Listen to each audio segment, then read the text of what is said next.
Thanks for joining me. I'm in North Carmarthenshire, near Blaenduad. In an area of forestry which was once Blaenduad Farm, now demolished. This was the scene of a terrible murder. At about 8:30 on the evening of Thursday the 4th of November 1869 at Blaenduad farmhouse, supper was being prepared for the farm servants by their new mistress, Esther Davis. Her husband of only 5 weeks, John, had left to go to Pemboer to hire a servant at Esther's father's house. The 3 men servants and a maid were in the kitchen resting by the fire after a long day's work. Esther popped into the dairy at the back of the house to get some buttermilk. She picked up a candle and went back through to the little back kitchen where they ate, and suddenly someone fired a gun through the pane of the tiny window on the gable end and shot her just below the heart. So begins the story of the murder of Esther Davis, which caused a sensation beyond this out-of-the-way little place in North Carmarthenshire, and which never saw justice done. The story began in 1848, 21 years earlier, when Esther was born to Daniel Davis, a farm labourer, and his wife Hannah. In the 1860s, she had 2 sisters, Margaret and Mary. She also had a younger brother called David. There had been another sister, Anna, but she died in 1859. The family lived in a small thatched cottage in Pemboer, south of the church. She was an intelligent and attractive young woman who worked quite close to home as a servant at the farm of Frudia Gwinion. It was farmed by 2 brothers, David and John Davis, and their sister Anne, all unmarried and in their 40s. She was in service there for about 5 years. Usually farm servants moved from farm to farm, but for whatever reason, Esther stayed put. But things got a bit difficult on the farm for Esther.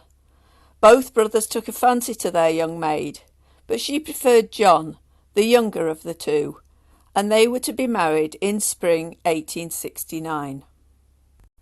At this point, Esther left the farm to go back to live with her parents and stopped working as a maid. She returned to Frudia with her father and brother to collect her clothes and belongings, but as they left, Esther, the last one out of the farmhouse, rushed away sobbing. According to her father, she told him that David, the elder brother, had said to her, "If you marry my brother, you will never die in your bed." She was also out of favour with Anne, or Nance as she was known, the sister at the farm. She was persuaded to go back after a few weeks, and then left again. She was clearly not happy there. Something was wrong. John, her fiancé, visited her at Gwastad, but was never quite alone. As he courted her in the cottage, his brother climbed onto the roof and spied on them down the large wickerwork chimney. The April wedding had been put off for 4 months. In September, John left Frudia and rented a farm called Blaenduad some distance away across the common towards the east. He married Esther in late September, and after a week at home with her parents, she moved into her new house. 5 weeks later, she was dead. On that fatal November night, she had been in good spirits, joking with Anne the maid. Her brother was there, and a young shepherd boy, and 2 male farm servants. Then came the gunshot. The room filled with smoke from the gun, and the servants rushed to help their mistress, who they laid on a settle by the fire. It was a dark, wild, wet and windy night outside, but a servant boy from Blaenduad farm across the gorge was courting Anne Jenkins, the Blaenduad maid, and was on his way to see her. He heard the shot and went to the front door, but missed the murderer, who escaped from the back of the house. Fearing for their lives, the servants barricaded themselves in. But when no further shots were heard, the maid and one of the farm servants went for help at Blaenduad. But by the time they'd returned with the farmer and his wife, it was too late to help Esther. When John Davis returned at 10, his wife was dead. The police were not called until the next morning, something which the newspaper reporters thought singular. 2 constables came from Conwy Elford and a surgeon from Llampimsant. The surgeon examined the body and found Esther had been shot with a mixed load, including shot and a round heavy bullet, which exited the body and had lodged itself in the dairy door. The gun had been held right up to the window pane. The shot had broken the glass. Behind the house a track was visible where the murderer had fled, leaving prints of stockinged feet. He had removed his boots, putting them on again after he'd gone some distance away from the farmhouse, so he couldn't be traced by their distinctive pattern. Suspicion immediately fell on David Davis, the brother who Esther had spurned in favour of John, and who had threatened that if she married John she would not die in her bed. He did not come to the house to pay his respects to Esther, nor to console his brother for his loss. Captain Colquhoun, Superintendent of Police for Carmarthen District, was dispatched to Blaenduad farm to investigate, and house-to-house inquiries were begun, but nothing much was revealed of who was to blame. David Davis was arrested. He was the obvious suspect, but he denied any involvement. He had not been at home, but he did have an alibi. By this time he was farming at Frwydr alone, his sister Anne having taken a neighbouring farm, Blaenduad, where he said he had been until 7:30. He said he then ate supper, tended to his cattle, and went off to a farm called Ballistics near Ballistics, some 3 miles or so away, to go courting the daughter there. There were holes aplenty in his story, but his sister Anne backed him to the hilt. Yes, she said, he had left her farm about 7:30. He had been on horseback. David Davis, when questioned, said he'd walked. A policeman was sent to Ballistics to question the girl he'd gone to court, Sarah Edwards. At first she said that he hadn't been there. Then she said he had been there at 9 o'clock. It would have been difficult to get on foot from Blaenduad after shooting Esther at 8:30 to Ballistics at 9, but if he'd had a horse, it was possible. It also emerged that David Davis had a gun, which he had asked one Ebenezer Morgan, a former gamekeeper turned cooper, to clean and mend for him just before the wedding, and also that he'd cast large bullets for shooting bullocks. A large bullet, if you remember, was in the shot which hit Esther. David Davis was taken to Carmarthen and put in the cells under County Hall awaiting trial, which took place on the Saturday following Esther's death. The court was packed as people from all around came to watch, and he was described in the Welsh newspapers as 5'8" or 9 in height, sparely built, not very smart in his gait. He is about 45 years old. He had a sulky, dogged look, but there was nothing particularly striking about him. He bore himself coolly and unconcernedly, and when told the nature of the charge made against him, he merely replied that he knew nothing about the matter. He was dressed in a swallow-tail blue coat and brown waistcoat, both with flat brass buttons, corduroy knee breeches and gaiters. A light-coloured neckerchief was wound loosely and carelessly round his neck, all the worse for wear.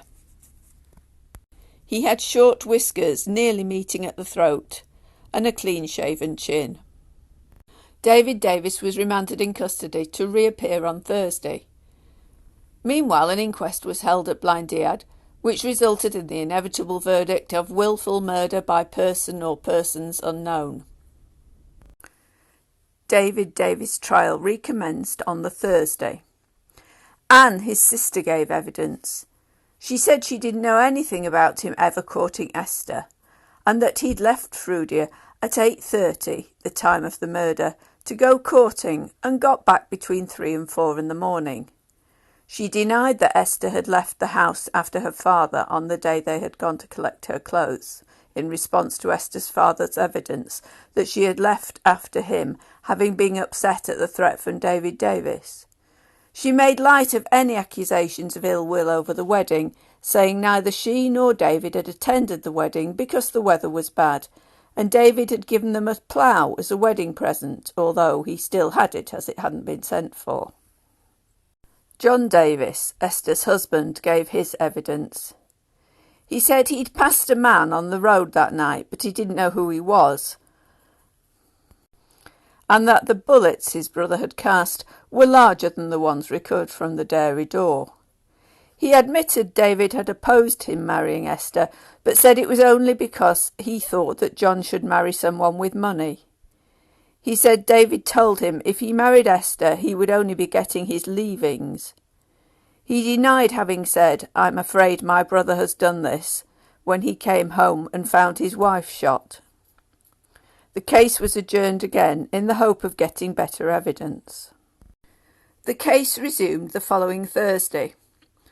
Esther's father told how she had cried on the occasion of going to get her clothes, but his comments on the threat were disallowed as hearsay evidence.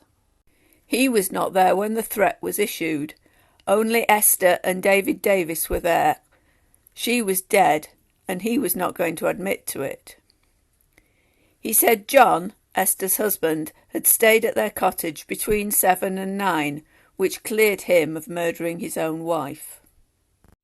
P.C. Lewis of Conwell then gave evidence about David Davis's gun, which he had given to Ebenezer Morgan. The constable had gone to Eben's house, Pencair, which was just off the turnpike road between David Davis's farm and his brother's farm. He had seen the gun and taken it away. He had a statement from Eben, but it had not yet been tested. The police, he said, had experienced difficulty in getting the locals to give any information. They appeared too frightened to say anything. Durnford, the police superintendent, had examined the double-barrelled gun. Both barrels had been loaded, and the right barrel had signs of having been fired recently. The gun had been loaded with mixed shot, like the load fired at Esther, and the bullet recovered from the scene fitted the gun. But this was 1869. The science of ballistics was something in the future, and this evidence was far from conclusive. Durnford cast doubt on the prisoner's claim that he had given the gun to Eben to clean and repair. He said it was not in need of repair. The gun had been kept in a coffer or chest of drawers in Eben's cottage. The defence was keen to call Eben as a witness, stressing that he had been a gamekeeper, but one of the magistrates commented, "and a game destroyer too," hinting at poaching and probably trying to discredit him as a witness. The prosecution considered Eben an unreliable witness, saying he'd given contradictory evidence in his statements, and Eben was not called. The investigation then turned to the arrest of David Davis and his alibi, the courting at Bercoid. Sergeant Scurry said he'd asked the prisoner to show him his gunpowder and shot when he arrested him. It was mixed shot. Sergeant Scurry had also examined David Davis's stockings, which were dry and did not show signs of having been used without boots. If you will remember, whoever shot Esther ran off in stockinged feet. But it was hardly proof of anything, as he could have changed them by then. David Davis had told him he had walked to Bercoid to do his courting. Sergeant Scurry had then spoken to Anne, the prisoner's sister, who said she would show him the horse which David had ridden to Bercoid. And he then said to David, "I'm going out now to see the horse which you rode to Bercoid." And David replied, "I walked." Anne was standing nearby with a candle to go to the stable and had overheard this. She dropped the candle and said, "Oh, my brother walked." But previously she'd said he'd ridden. The police were still hopeful of getting further evidence, and the case was again adjourned until the following Tuesday. The third part of the trial heard evidence from servants at Blaenduad and a maid at Bercoid, where David Davis had gone courting, and finally from Ebenezer Morgan, the keeper of the gun. The Blaenduad farm servants testified first. One of them said he'd heard someone about outside the farm one night about 3 weeks or so before the murder. It was too dark to see anything, but he and another servant and his master, John Davis, had gone out to investigate. He'd heard a man scurrying away over the hedge, the same route taken by the murderer. The police said that in previous questioning he'd identified this man as David Davis. He said Esther was known as Het and John was known as Jacob. The servant said he'd gone to Frudia some time after the wedding with a message about the plough which was given as a wedding present. David Davis had told him to ask Esther if Jacob was with her, but David had not told him to say anything to the master. The police, it was reported, had earlier been told by this servant that in fact David Davis did have a message for his brother. It was that he was a nasty, stinking fellow. He gave the message to Esther, he said, but he didn't notice her answer. Anne Jenkins, the Blaenduad maid, was next. She said Esther usually prepared the supper alone, and she'd never seen anyone hanging around the farm. But the police reportedly had been told earlier by this same maid that she'd seen the prisoner in the stackyard behind the house about 3 weeks before the murder. It seems the Blaenduad servants had told the police that they'd seen David Davis there, and then changed their story for some reason. Sarah Evans, the servant at Bercoed, took the stand next. She said at 9:45 she'd been going up to bed when she heard gravel thrown at a window, the standard way for those courting to get attention. She let David Davis in. She'd not seen any horse, and Sarah Edwards, the daughter of the house, went to see David. It was 10 o'clock at this time, and she'd left them alone. If this evidence was true, it gave the prisoner's alibi less weight. He'd have had time to commit the murder at 8:30 and get to Bercoed at 9:45. He had said previously he was at Bercoed at 9. Eben then gave his testimony about the gun. He said he'd had the gun since the 18th of September, just before the wedding. He'd been given the gun to clean and done so. It hadn't been loaded then. He'd fired it once, he said, but he didn't remember which barrel he'd fired, and he had it until the police took it, because it hadn't been called for. He said he was at home on the night of the murder and heard about the murder on the following day. His wife was called and said Eben had used the gun about 3 weeks before the murder, and it had been in the house on the night in question. The magistrates concluded that there was not enough evidence to convict David Davis, and he was discharged. The subsequent offer of a reward of £100 for information did nothing to loosen tongues. The police had no luck in finding out anything. Witnesses had made contradictory statements, apparently changing their stories under some kind of pressure. John Davis had avoided incriminating his brother David, and Anne, the sister, had also been keen to defend David. Blood is thicker than water, as they say. The bench and defence had excluded as inadmissible the threat allegedly made to Esther that she should not die in her bed if she married John. The reports of David's stalking behaviour, which witnesses said in court hadn't happened, though the police reportedly said they'd been told about it by the same witnesses, was also not really taken seriously. The family of Esther Davis had every reason to want to see someone hanged for their daughter's murder. So did they make up or exaggerate these claims? The servants depended on John Davis for their livelihood, so had they retracted their previous comments under duress? Or was David Davis really innocent of the crime he had been charged with? The gun was conveniently in the keeping of a man halfway between Frudia and Blaenduad, there to be cleaned, something surely any farmer could have done himself. It had been found to have been recently fired, but Eben the cooper said he'd fired it once, about 3 weeks previous to the murder. Did the magistrate's failure to bring this point home, and the discrepancies between the accounts of when David Davis was at Bercoed, let the guilty man escape. Esther was buried at Llangella churchyard. She lies there with her sister Margaret, who, unlike her, lived a long life, dying in 1908, aged 80. Esther's epitaph tells us she was shot on the night of the 4th of November 1869, aged 21. Also in this churchyard lie Esther's parents and two other sisters, Anne, who had died in 1859, aged 20, and Mary, who died in 1902, aged 42. Her father, Daniel, died 20 years after the murder, aged 75, and Esther's mother died in 1908, aged 90.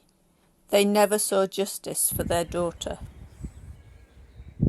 David Davis continued farming at Frudia until his death, aged 80, in 1902. He never married. His courting of Sarah Edwards at Bearcoid came to nothing.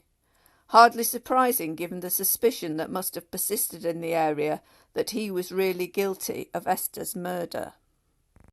He is buried at Pemboer churchyard with his parents and his devoted sister Anne, who defended him when she was questioned by the police. She died in 1907, aged 79. John, Esther's husband, soon married again.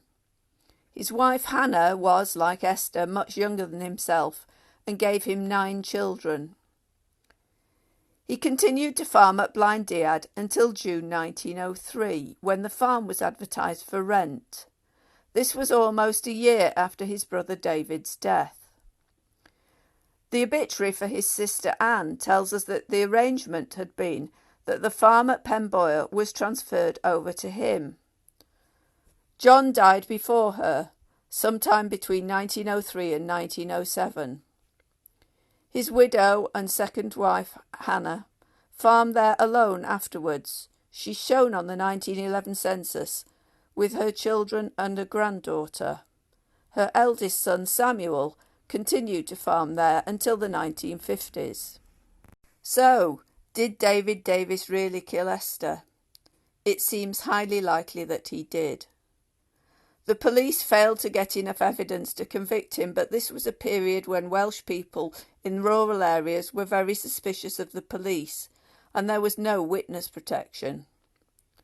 Those who could give evidence were either his family members, friends, or dependent on them for their livelihood. The giving of the gun to Ebenezer the cooper would indicate that the murder had been planned in advance, and the courting trip was then added to give an alibi.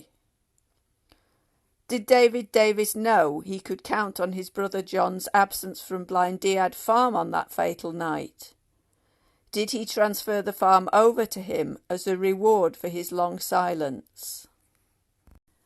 Local legend has it that a light could always be seen burning at Frudia, an indication that David's conscience was stopping him sleeping at night.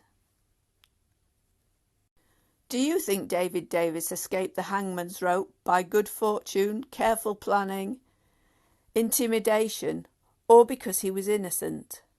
Let me know in the comments. And as always, thank you for watching.